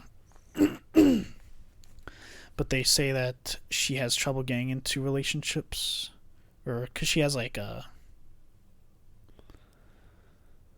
casual relationship in this, Mm-hmm. right? That she pretty much breaks off because the guy wants to make it serious. And in the original series, I've talked to you about this, she has a fiance that she lost at some point before that show, which I'm willing to bet is before this show too. Hold on. But they don't bring that up in here. The episode where he shows up is one of the worst episodes. If a mock time is like one of the better episodes of TOS that is referenced in here, or that is linked to a character, what is it? What Little Girls Are Made Of is like one of the worst ones, where her fiance or whatever is like a robot man, like got turned into a robot or something. Mm-hmm. And tries to replace Kirk with a robot, Mm-hmm. and has robot android minions, pretty much. Mm-hmm. It's very kind of corny episode, and wouldn't really recommend. But it could be important for this character's backstory that I wonder if they'll bring up. But it's also, we know that this relationship can't really go anywhere because we know they can't get together, right? Especially because we know that he's getting ready to marry T'Pring pretty much by that episode. Yep. It's a little weird. It's a little disheartening because I like Nurse Chapel a lot more than I like the Pring. And I'm like, Spock, no, you're doomed to fail. Work, we know that can't work, right? Yeah. Which, whatever. I was trying to figure out, because in the Abrams movies, in the Kelvin timeline, he's with Uhura, which was an okay relationship. Mm-hmm. In the original series, I don't think they go very far. They might have exchanged looks or had fun together in that show. But I don't know if he marries anybody in like canon of Star Trek Prime Universe. So it's hard to say. There could be a descendant of Spock, and we don't know. Right. And I hope it's with Nurse Chapel. Nope. I know in the original series she confesses some love to Spock when he's unconscious or is missing his brain or something. What? Yeah, missing his brain. You heard me. Post when Spock was missing his brain. Post original series, hopefully they had a kid, and they never talked about it. No, and nobody mentioned it. Don't you want a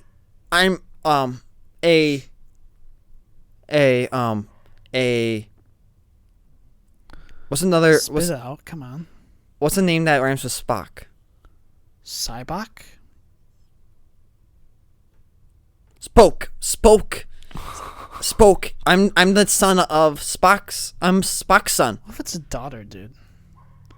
T'puh. Another t'puh something. All the female Vulcans are t'puh something. T'pow, t'paul, t'pring. T'puh. That's gonna sound awful Pow. in the recording. T'puh. That's what a lot of those. Next episode is when is with the scientific holy child, right? The chosen kid. Mm-hmm. My favorite episode of the show. What did they call him? The first citizen? Mm-hmm. Something like that. Which, pretty good episode, because it's where they lose, right? Mm-hmm. Pretty much, the kid is pretty much offered up as a sacrifice to the city to make sure the city doesn't fall into lava or something. Which is crazy. I don't know how that worked. Why you would build a city floating above lava, and you need child. You need to sacrifice a child to do that. Some founders did it to them, and then it's like, this is our life now. This is our life. We're not gonna be like those dumb colonists that decide maybe we should just go live on some other planet. That might not fall. Definitely not fall in the lava. I think there's probably pros and cons. Of course, you kill and sacrifice a child for in a religious way, which is evil. Pretty evil. But there's probably farming benefits. I don't know. They say that it's a paradise outside of that. And what was it? She makes a point. It's like, are there not children that suffer in the Federation? You know, would you not try to end their suffering if just one child had to suffer or something? It's like, I don't know if children do suffer in the Federation. There's no money. There's no money, at least on Earth. Where would there be a child that suffers in the Federation? By the neutral zone. I don't know even about that. It was just Maquis. Maquis were like, oh, we'll suffer because we want to stay on these planets for some reason.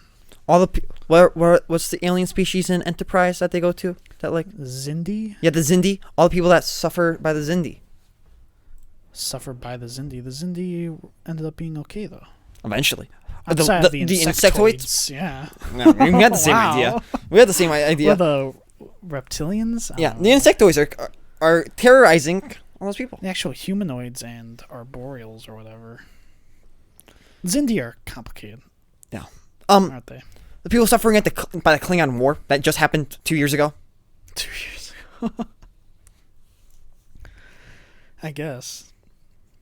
Can't forget about a whole war that broke out that we totally skipped over in Discovery because they were doing a different story. But of course, these guys would be suffering too if there was a war that just happened to them, right? Well, yeah. I don't think their technology... Is there a war going on between them, though? With these guys? Not really. Yeah. I mean, not like a full-scale war with Klingon that they had with the Klingons however long ago. That was an interesting episode because, yeah, they lost, right? And I also liked... There was some example of that in another series. It felt very much like a Voyager episode. Felt like a Voyager or a Deep Space Nine episode where it's like, yeah, we lost, but keep trucking. We gotta keep going, and now we've learned something, right? They also introduce some medical technology that's like, hey, Mbenga, this could maybe help your daughter. It's a start. It's a start. He was like, oh yeah, thanks. That's my start. That's my help. Doesn't pay off. Straight up saying that does not pay off.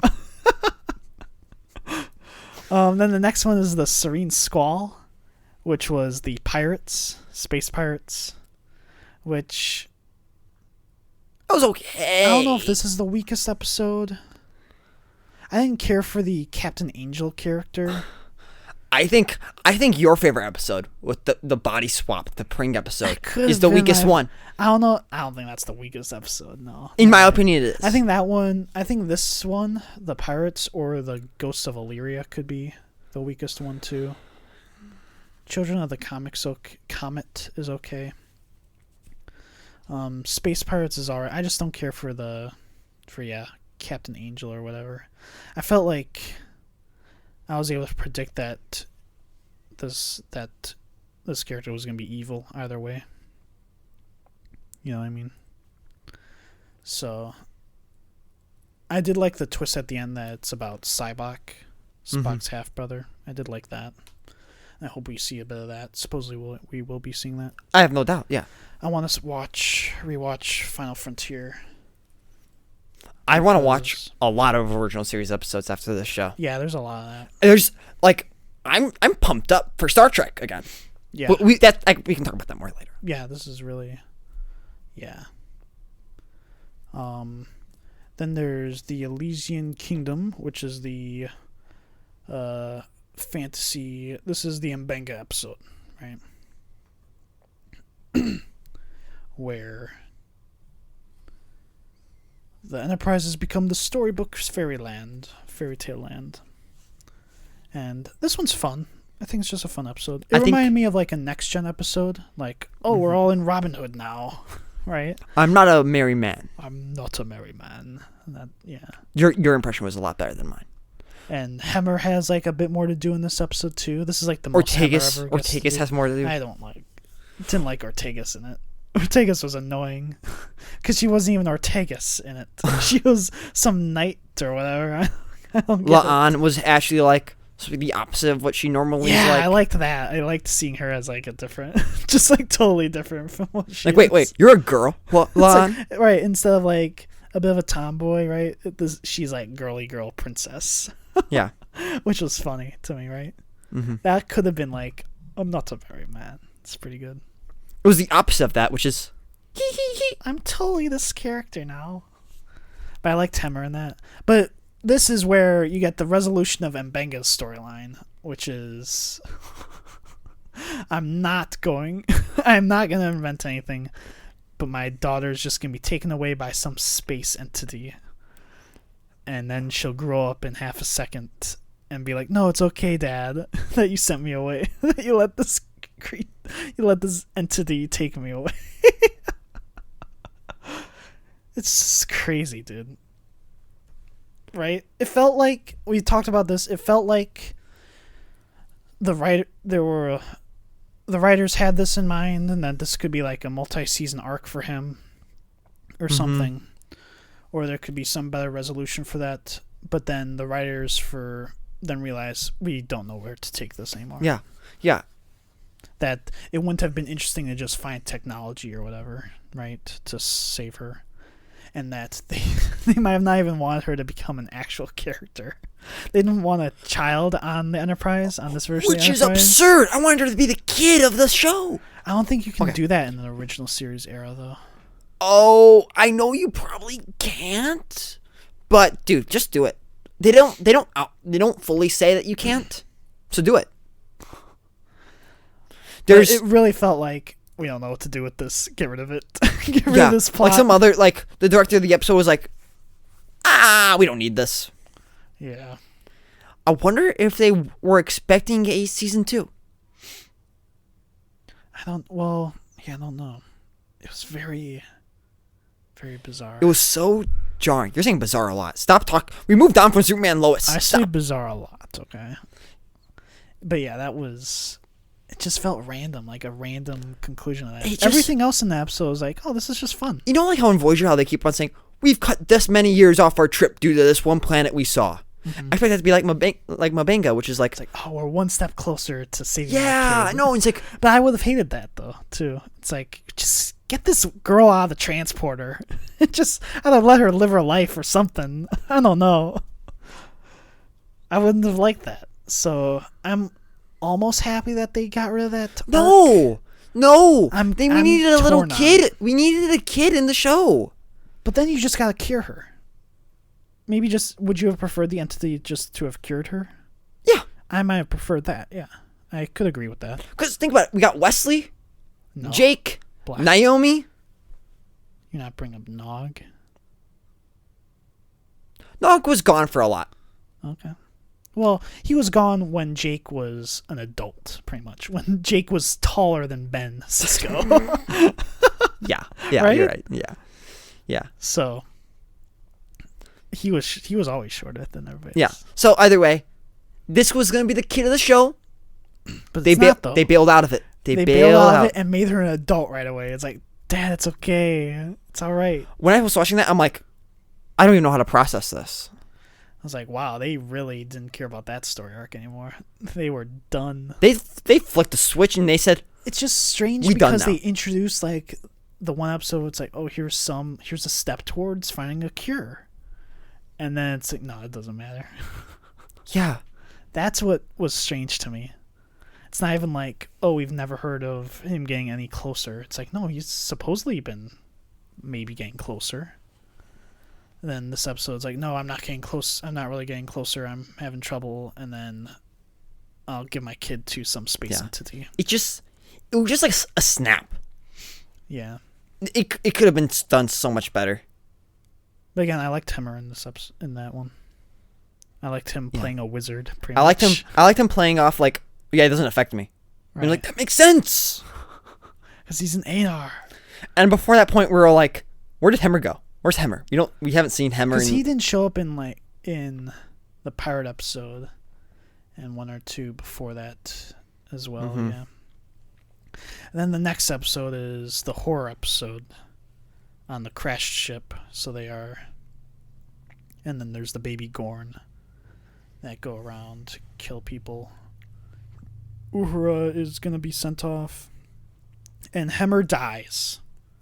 The only thing you need to know in the episode was they killed off Hemmer, and we all cried. I couldn't believe they did that. I wanted a Hemmer-centric episode. They didn't really do it.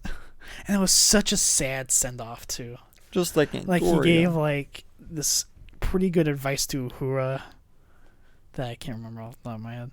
And make a family here. Don't settle down. Right. It was like, let people get... Right. It was something about make relationships, right? Don't be scared of losing people again, right? Mm-hmm. Then he walks out and he started off the part of this too, like, this place feels like Andoria, like my home, right? And then before he jumps off, he's like, feels like Andoria. And then jumps off. It's so sad. It's so sad. This might be... I'm trying to think of, is this the saddest I've been at a character death in Star Trek? It might be. Like, I wasn't super sad when Spock died when I watched Wrath of Khan because... I don't know. I remember after when Neelix left the show, I went in my bedroom and cried. You're dumb. What the hell? I remember that fondly. When Kirk died, in Generations, I was kind of sad. But I also watched that when, reboot Star Trek was going on yet. So, yeah, that wasn't like, oh, this character's gone forever. I don't know. When Data died, when I watched Nemesis, that felt a little bit. Were you more sad when Rios decided to go live in the past? That was. Remember that? I mean, you say he decided to live in the past, but he also got killed in a bar fight over medical I think that was supplies. a joke. I think that was a joke. There's no way. It's not a joke. There's not a joke. Way. No, this is sadder just because of that line. It's like, feels like Andoria. Just that one line made it all to me. Yeah. Made the emotional impact. It's like, dang. Because I liked that character. I liked him, and I wish they did more with him. There goes the diversity of the cast. It's the only only other non-human outside of Spock. The only new non-human. Right. He was an Anar. They could have done so much stuff with him, right? Because the Anar are a pretty interesting species because they're an offshoot of Andorians that have telepathic abilities. We haven't even seen an Andorian bridge officer yet. A straight-up Andorian bridge officer. No, I don't think we have. We need more... Give us more aliens, please, Star Trek. Yeah. Well, this is original series era where most of Starfleet is humans. I know, but give us a Tellarite. Tellarite would be good. But this also leaves up the idea of... Because he was the chief engineer, so who would they bring in? Well, they have a new chief engineer by season 2, right? Yep. So my prediction is that could they bring in Scotty? Is he going to be chief engineer, though? I mean, right? That's the question, right? He wouldn't be. Would he be able to be high enough rank for that? So I don't know. Um, Or how old is Scotty by the original series? That's a question, right? I don't know. Otherwise, I don't know how you could have one. I just don't know what you could do with that, right? Unless you just don't have a chief engineer, which I feel like you need to. I think it's you kind of need. become a standard in I these think- shows. I think you need a chief engineer, and I hope we'd have a chief engineer that doesn't mutilate himself to get the ship to work. He was in Discovery. He wasn't even chief engineer. He was just like the spore drive specialist or whatever. You're right. Even still, you might as well have had that role. It's pretty horrible. Yikes! Yikes! Ooh. And then on to the season finale, which was pretty amazing, to be honest. You said series. Season. Did I? I think you said series. Yeah, Whatever. season finale, which is pretty epic, because it's all about what if Pike tries to change the timeline to where he might be able to survive. He's visited by his older self in the Wrath of Khan uniform, right? Mm-hmm. Which is cool, in like a modernized Wrath of Khan, which I've kind of wanted to see. And it looks pretty cool. And you get to see him. The whole thing is pretty much like, what if Pike is in a situation that Kirk was in the original series, and Kirk is also here somehow. So they basically redo the episode Balance of Terror, which is like the Romulan episode, the first Romulan episode. And like, what if Pike was in this situation? And he's working alongside Kirk, which was cool. They introduced Kirk like right away, which I didn't expect to in this episode. I thought he was gonna be like a last second, hey, it's Kirk, almost like oh, it's the Enterprise at the end of Discovery season 1. But no, it's like Kirk was a character. Yeah. Offering advice and stuff. Pretty cool. So I'm trying to think about even how to describe this, right? I just love just how special they made Kirk seem. Like whenever he spoke, it's like this man is the one with the destiny. Right. He has weight to him. This was no cameo. No, it was not a cameo. Definitely not. Like not when just a guest appearance or anything like that. Yeah. And Kirk will be in season 2. Yeah, that's what we've been told, yeah.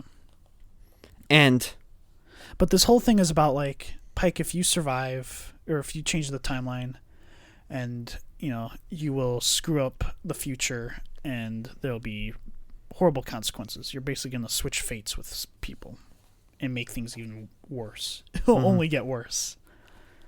So because the whole thing's pretty much like, in this situation, Pike, you aren't the man to be in the Enterprise.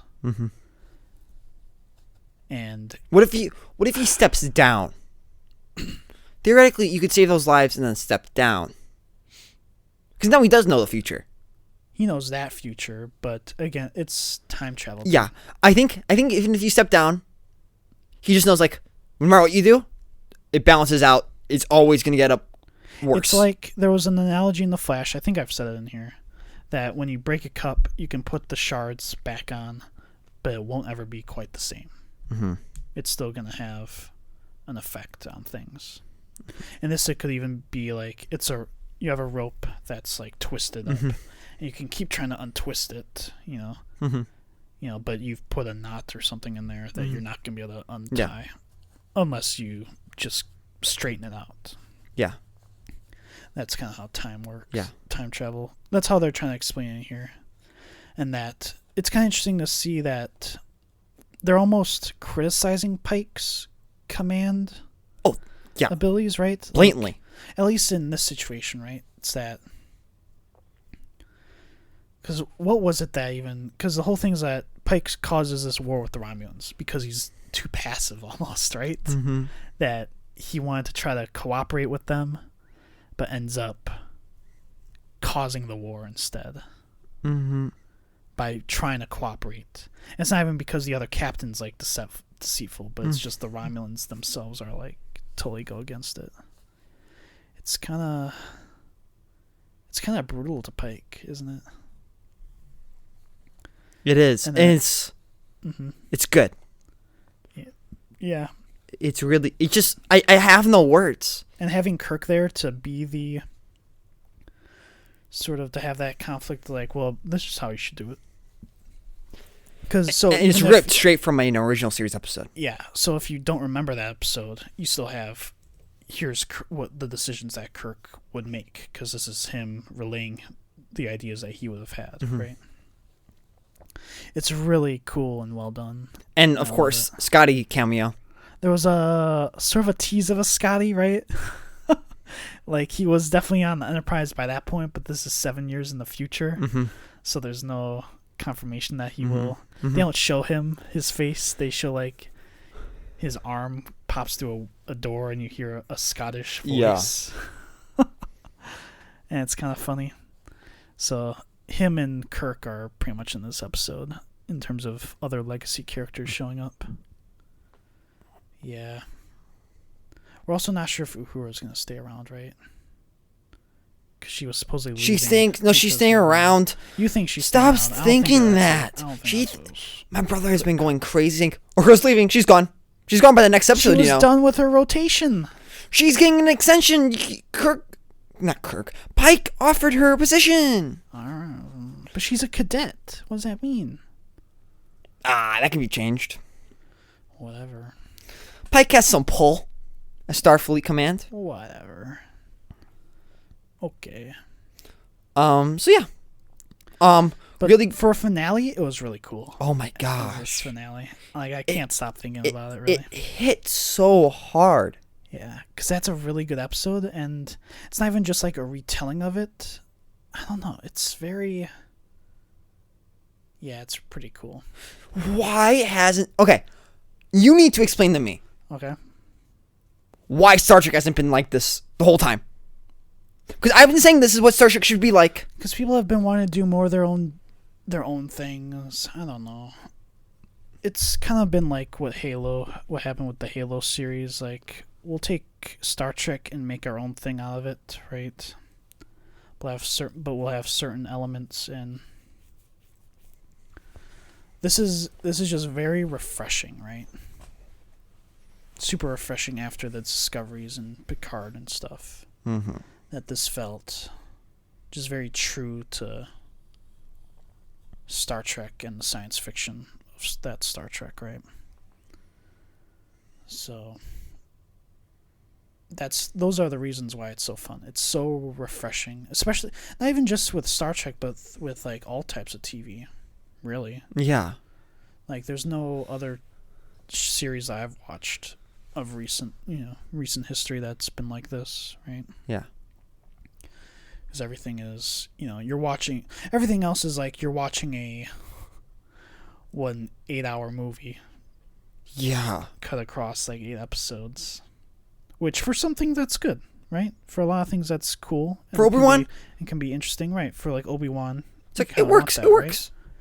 For Star Trek, it's been shown to not work quite as well. No, because if there was... Seriously, we've talked about this in the Picard episode. The entire stuff in the past, one episode. In like, if it would be in like the Next Generation. Or a 2-parter. Yeah. Which is what like Voyager has had, right? And Deep Space Nine. Right. But in Picard, let's make this a whole season. Yes. And something that's great about this is, like, even though there's an episode that we don't like, thank goodness it's only one episode and not the entire season. Yeah. It saves us. So, what would you like to see in season 2 of this show? More Kirk, you think? It depends how it's done. Okay. You don't want to burn out on that, right? Pike. I think Pike very, very much, like, the whole episode which is like, somebody must take my seat. You think that's it? And play it differently. And then, like, it show, like, before Spock walks in after, when it's all done, Pike had Kirk's thing up there, and I think Pike is he's gonna be like, I'm gonna mentor Kirk. Yeah, maybe. And help him out. Yeah. Or even like when I resign this commission or whatever happens, like, I want to recommend James. Exactly. For it, right? I think that's what they gotta lead to. I think season 2 starts by saying, "So, I want Kirk to be my replacement first officer until we get number 1 back, and then there'll be more of a mentor thing." Oh, you think he's gonna be a first officer? That's what they kind of left open. I don't think, because I think by this point he'll already have a command. I think he might already have a command of the Farragut by this point in the timeline. Okay. In canon, I think he might. Okay. I'm not 100% sure on that. I'd have to research that. But I think from previous research, I thought he might already have a command of the ship. Okay. I just want... It'd be cool to have more joint adventures together. Yeah. I want Pike to mentor Kirk. Yeah, I would have liked to see that in this season. But now it's kind of like... They also show pretty much like, this is Kirk without that. Like, in that episode, that would have been the first time they met, right? Yeah. So Kirk would have been doing a good job, whether or not he's been mentored by Pike. I mean, yes, but I still think that Kirk maybe was a little bit like, there was no like cool point with Kirk though, where he's like giving it out a motivational speech, and there's stuff that Pike could technically teach Kirk. Sure. Because Kirk is still very charismatic, and I don't know if we really seen that side of Kirk in this episode. Sure. That's the stuff Pike could teach Kirk. Sure. I've been thinking about this, if you can't tell. Yeah, pretty good. But the whole thing is also that Pike would switch fates with Spock, pretty much, right? Yes. And that Spock, it's not even that Kirk is the one whose fate is dependent. It's Spock's. Which Spock is the one to possibly reunite the Romulans with Vulcans in the future. Spock creates an entirely different timeline. Helps new Romulus. Yeah, it's pretty crazy. Spock is probably the most recognizable name in Star Trek. Spock is the Luke Skywalker of Star Trek.